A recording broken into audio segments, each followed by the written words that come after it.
All right, this is what I like to call octave grooves. One thing you can do with your bass lines or your grooves to make them sound more full and not necessarily be doing a whole lot with the bass is utilize octaves. And basically an octave shape is basically makes a box with the frets. The root note, and then you move up 2 strings and up 2 frets, and that's the same note, just higher. Or if you're going this way, lower. But both of these are E's. You can see that's the octave shape. And basically what I'll do when I'm grooving with the octaves is I'll just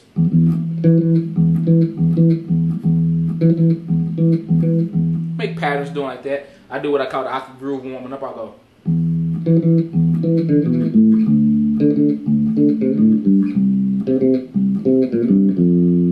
Now I'm gonna break it down. And basically what I'm doing is root, octave, flat at 7, 5, 4, back to the root. And I slide up. No, I take that back. I don't do that. So basically what I do is I go from the root, the octave, to flat at 7, 5, 4, but then I move up a whole step where this is the 5th of the next from the next root. And that's a whole step. So I'll go.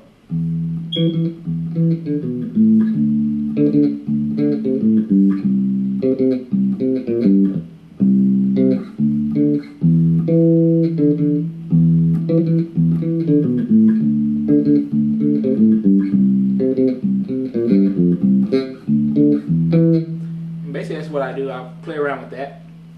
Another thing you can do with octaves is bounce from the octave to the 5th and throw the 5th in there, and it brings another sound or dimension to what you're doing with octaves. So you can go from the root, octave, 5, the 5th, and back to the octave.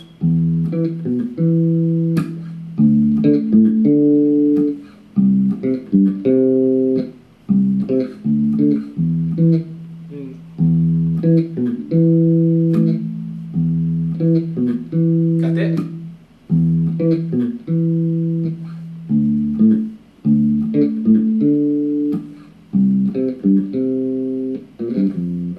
And play with that. Up a whole step. Up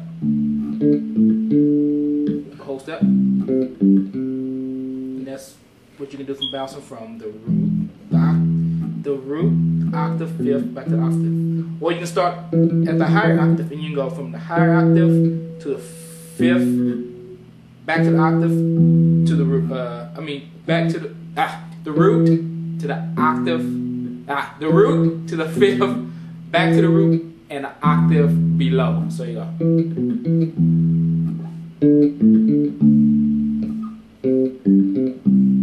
You just play around with those patterns, and I'm sure you can come up with some others. From the root to the 5, back to the root to the octave.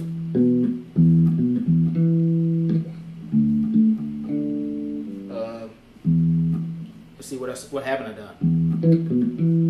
Did that one.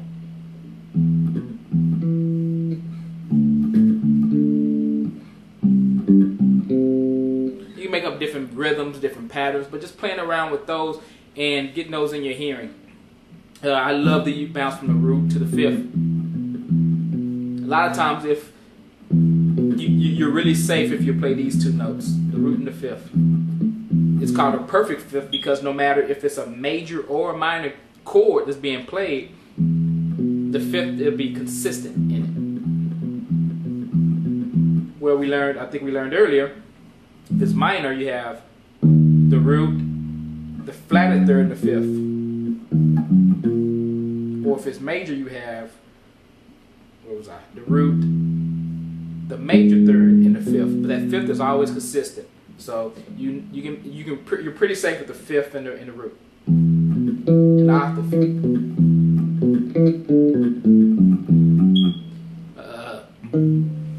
And that's what we do with octaves and 5ths in a simple groove.